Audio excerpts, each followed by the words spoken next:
Hello दोस्तों, नमस्कार। आज हम क्लास 10th के लिए आनुवंशिकता एवं जैव विकास के महत्वपूर्ण वीवीआई ऑब्जेक्टिव क्वेश्चन लेके आए हैं क्लास 10th के लिए। अगर जो भी भाई बंधु अगर क्लास 2025 में अगर 10वां का एग्ज़ाम देने वाले हैं तो इस वीडियो को शुरू से अंत तक पढ़ लीजिए। तो आनुवंशिकता एवं जैव विकास से जो भी आने वाले प्रश्न हैं एक भी नहीं छूटेंगे। तो चलिए देरी नहीं करते हुए, अगर वीडियो पर पहली बार आए हो तो वीडियो को लाइक सब्सक्राइब जरूर कर लीजिए और बेल आइकन को ज़रूर दबा लीजिए कि आने वाली नोटिफिकेशन आप तक ज़रूर पहुँचे।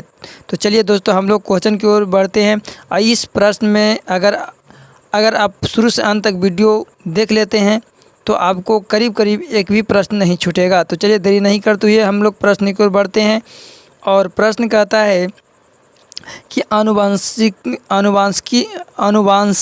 के पिता किसे कहते हैं।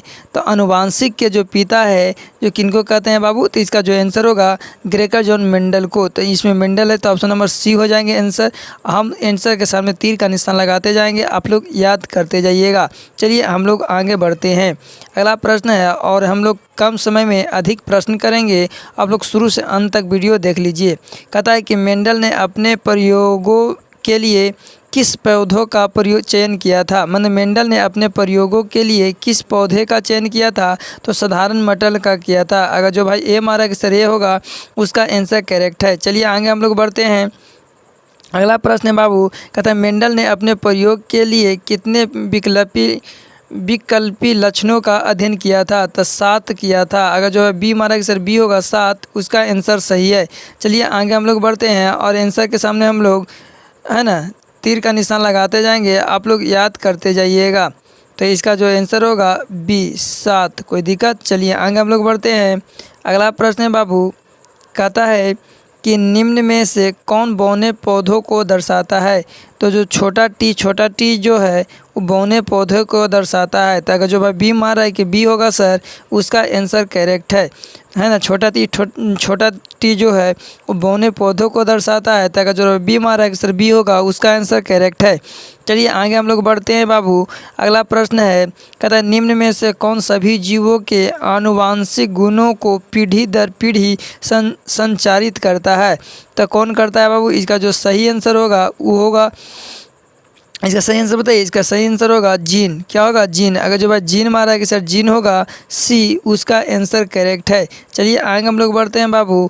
अगला प्रश्न कहता है, अभी तक वीडियो को लाइक नहीं किया है तो लाइक कर दीजिए और चैनल को सब्सक्राइब नहीं किया है तो चैनल को सब्सक्राइब करके बेल आइकन को दबा लीजिए कि आने वाली नोटिफिकेशन आप तक पहुँच सके। कहता है जीन शब्द का प्रस्तावना किसने किया था। तो जीन शब्द का जो प्रस्तावना किया था वो किसने किया था बाबू, जॉनसन ने किया था। अगर जो भाई डी मारा है कि सर डी होगा जॉनसन, उसका आंसर सही है डी। चलिए आगे हम लोग बढ़ते हैं।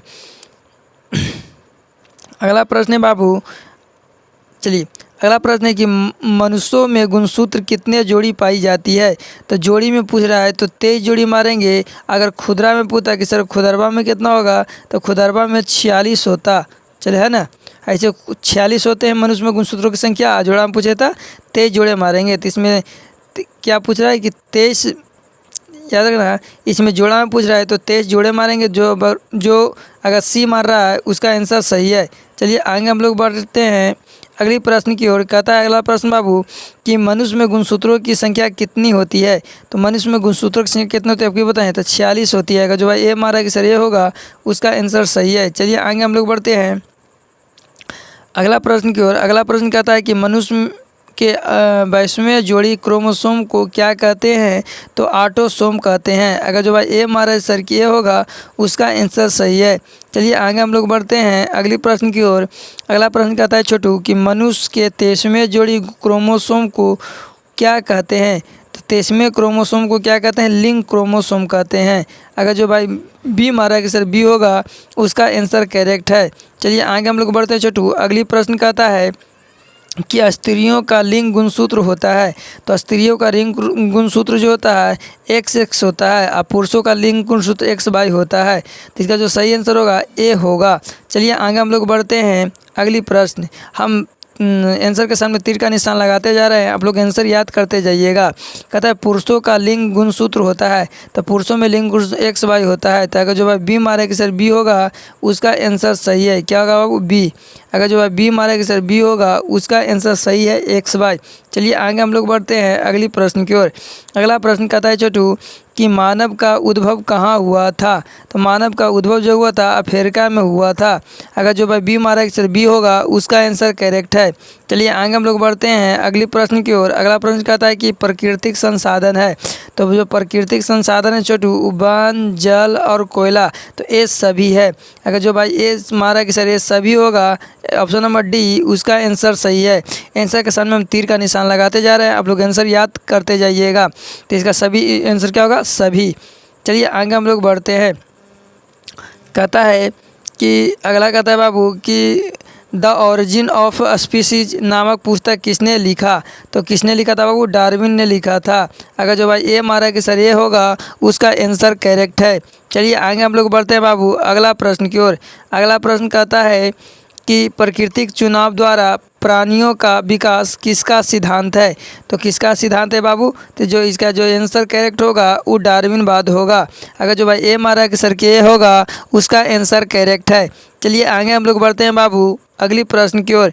अगला प्रश्न कहता है जीवों की उत्पत्ति से पहले पृथ्वी पर निम्न में से क्या नहीं था?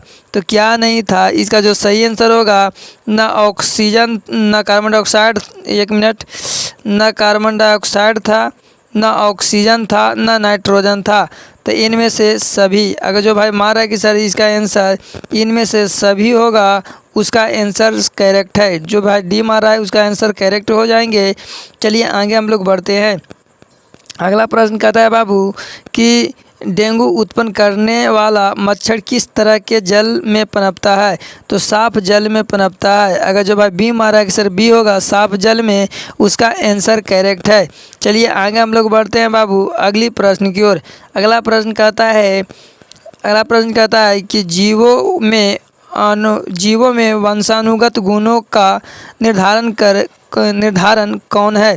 तो कौन करता है बाबू? कहता है जीवों में वंशानुगत गुणों का निर्धारण कौन है? तो कौन करता है वंशानुगत गुणों का निर्धारण कौन करता है? तो इसका जो सही आंसर होगा, जल्दी बताइए। तो जीन। अगर जो भाई जीन मारा है कि सर जीन होगा, ए होगा, उसका आंसर करेक्ट है। चलिए आगे हम लोग बढ़ते हैं बाबू अगली प्रश्न की ओर। अगला प्रश्न कहता है छोटू कि कौन सा रक्त समूह सबसे रक्त ले सकता है?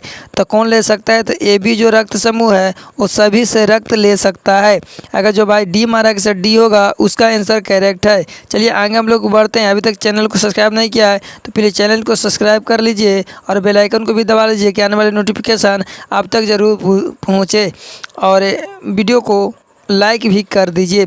कहता है आगे हम लोग बढ़ते हैं। अगला प्रश्न कहता है बाबू कि कौन सा रक्त समूह सबको रक्त दे सकता है?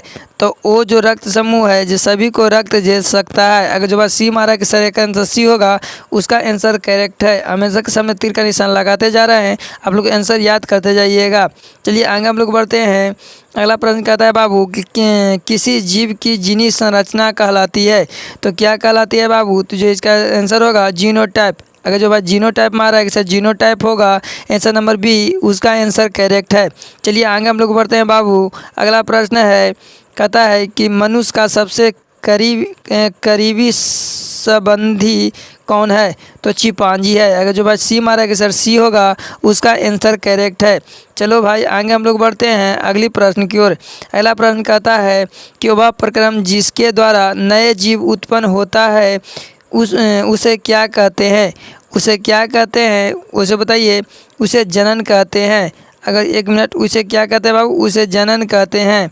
एक मिनट, उसे क्या कहते हैं? जनन कहते हैं। अगर जो बात जनन मारा कि सर जनन होगा, ए होगा, उसका आंसर करेक्ट है। और हम लोग आगे की ओर बढ़ते हैं और अंतिम प्रश्न है, कहता है अभी तक वीडियो को लाइक नहीं किया है तो प्लीज़ वीडियो को लाइक कर दीजिए और चैनल को सब्सक्राइब कर दीजिए कि आने वाले नोटिफिकेशन आप तक पहुंच सके। चलिए आगे हम लोग बढ़ते हैं। कहता है जीवाश्म विज्ञान के कहता है जीवाश्म विज्ञान में किसका अध्ययन होता है? तो जीवाश्म विज्ञान में जीवाश्मों का अध्ययन होता है। अगर जो भाई डी मारा है कि सर की डी होगा, उसका आंसर सही है डी। चलिए, अभी तक वीडियो अच्छा लगा होगा तो वीडियो को लाइक सब्सक्राइब जरूर कर लीजिए और वीडियो को लाइक भी कर दीजिए, अपने दोस्तों को आवाज़ भी शेयर कर दीजिए कि उनका भी हेल्प हो सके। तो जाते जाते एक अंतिम आप लोग को होमवर्क दे देते हैं। इस होमवर्क का इसका आंसर आपको कमेंट बॉक्स में देना होगा। कहता है द्विखंडन होता है किसमें, अमीबा में कि पैरामीशियम में कि अमीबा में अमीबा में होता है कि पैरामीशियम में होता है कि केचुआ में होता है कि मछली में होता है। तो इसका आंसर आप लोग बताइए। कहता है द्विखंडन होता है। तो इसका आंसर आप लोग कमेंट बॉक्स में ज़रूर दीजिएगा। जय हिंद, जय भारत। फिर मिलेंगे अगली वीडियो में अगली चैप्टर के साथ।